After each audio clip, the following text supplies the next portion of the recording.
Hi guys, I'm back again. I know it's been a little while, but this time I'm bringing you a special edition here. This is about the train that rides through the San Juan National Forest from Durango to Silverton, Colorado. I'm going to give you all the pros and cons as I always do, and I hope you enjoy it. This is an exciting video.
Alright guys, as you well know, there's many places that you can sleep and camp for free in Colorado. The one that is close to Durango, where we went to ride the train, is the same one that I spent on that one location across from the Mesa Verde National Park. If you look back through my videos on dispersed free camping, you'll find that location right off the main highway going away from Durango going towards Cortez. In that area you're going to see dispersed free camping, and what you can do is camp there and then drive to the Durango train station and then take the train. As you can see in the train, there are, in this particular train, 14 train carts. I would suggest you take very last cart, which is the one that has kind of like a little balcony in the back. You can step out into the little balcony and you can get almost a 360 view of what's behind you and what's ahead of you. The last cart that we were in has their own little tables. People sit per table, so you can actually have your drinks on the little table, but you get to really enjoy the seating facilities. The advantage is also is that you have a bar, your own personal bar in the last cart, and excellent service, absolutely excellent service. If you brought a lunch, or if you got box lunches, pre-ordered box lunches, if not, I can go to the concessions car for you. They have an all Hebrew National quarter-pound hot dog, or they have a pulled pork sandwich. Okay? Yes. Okay, but just keep looking out the left-hand window. Oh my God, look how pretty. Oh, wow. Wow.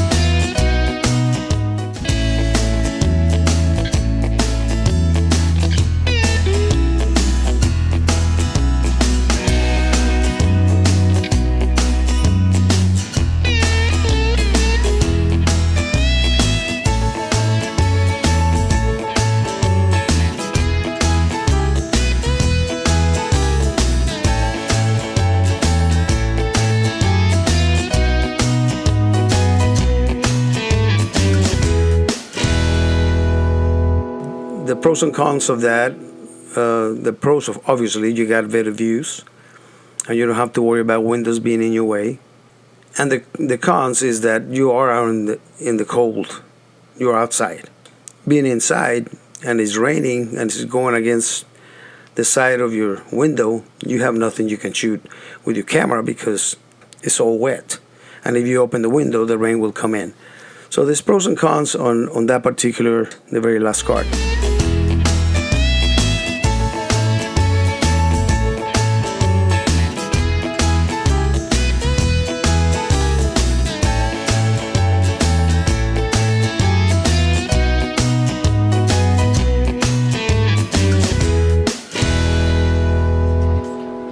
This is the big locomotive, and here we are, the little red car on the end, okay? So I'm going to show this half of the class first. Okay. So here we are in Durango. We're going to travel, we're going to pass the Y, back into the Y, and then pull forward. So it's basically a 3-point turn in a car. However, we're not going to turn the entire way while we're up there. We're actually going to sit on what's called the tail of the Y. So this is where we will let you off, okay? And then as soon as we call you back in with those 4 whistles and we leave, then we'll pull forward to go back to Durango. So that's how that works. So we have several Ys along the way between Durango and Silverton. There's a very small Y back at Rockwood, and that's where our engines set off, our helper locomotive. If you notice the river in many areas, so as beautiful as it is, the snow would melt and a lot of the minerals, copper, iron, and all those things that are in the mountains will drip down to the river and will turn the river kind of reddish, orange, rust, kind of murky, which as early March, you still had snow all through the mountains and the trees. It's beautiful, absolutely beautiful sceneries with the snow. Now, if you go, like I said, at the late May, early June, middle June, the water is no longer rusty and murky. It is actually crystal clear and is kind of aqua green and blue. It's gorgeous. I would say if you're going to go to enjoy the beauty without getting wet or any of that, late May, early June to mid-June, it would be a good time to travel. Plus, you get to actually ride the train from Durango to Silverton. What happens in the winter, you can only go halfway to Silverton and come back. That's about 3 hours. The reason for that is because there are some possible falling rock and avalanches further down, closer going towards Silverton. So they cut it in half of the ride during the winter. You don't want to be out there and get caught with an avalanche or any falling rock, because that way you can get to ride all the way to Silverton and enjoy, a couple hours in Silverton before you would take the train back. If you go to the other carts, some of them are like a bus, seats like a bus would have. You're sitting down comfortably without having to worry about in front or to the side of you because you're in your own little area where you're sitting. But again, you have the windows. If you get wet, or you can open them. If it's raining, it's still going to be the same problem. Some have skyline on top, all glass all the way around on top and the sides. Again, the problem of raining or snowing, you can't see anything on those windows looking up because it's all wet and full of snow, whatever, you can't see it. This particular cart that has no windows all the way around, it's open. It's great for the summer because you can get all your shots you want from one side of the train to the other side of the train with no problem, even some back and some front. So that's a pretty good view in the summer. But in the winter, you have to be well covered up because it's going to be cold. And you're also going to have the problem that, again, if rain's coming from the side of the train, you're going to get wet. There's no cover for you. There's no windows to close. So that particular open cart, you have to really know the best time of the year to go and take that one. You got to consider that. There's a cart also that has a full bar and drinks and snacks and all that if you want to. If you buy alcohol, then it's going to cost you extra. And you have, like I said, you have a excellent service. The people that are hosting that particular cart are very informed of what's going on in the train and the signals and what's going on to your left, to the right of the train, and what you can see, what's the best area to see out your window. So remember that everything has limits. Some has windows, but you can't open too much. Some have no windows and you're exposed to the rain and the cold. Some have bars, some don't have a bar. Some will have just look like a bus, and some will have just a nice walk-through with just tables and chairs. Now in the winter, I already told you some of the pros and cons of the winter, but that one particular thing that you do in the winter that is not totally con, because you can play in the snow, but when you take the ride and you have to turn around to come back to Durango, there is a stopping area where they have a picnic areas and they have a pavilion and people can get off and play with the snow and walk around. The problem with that in this winter is that it's very slippery. You need to have some good non-skid shoes or some spikes, because you'll be walking on snow and partially ice. So it's slippery, dangerous, and you come back into the cart with your feet soaked, because it's very wet and has puddles of snow that has melted, and so it's kind of muddy and snow and water.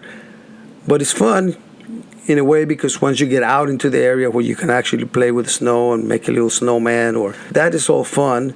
But you have to go through that process of going through the dirt, mud, and snow that is melting and possibly slipping and falling. So it's something you got to watch out for.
When you get back to the station, there's a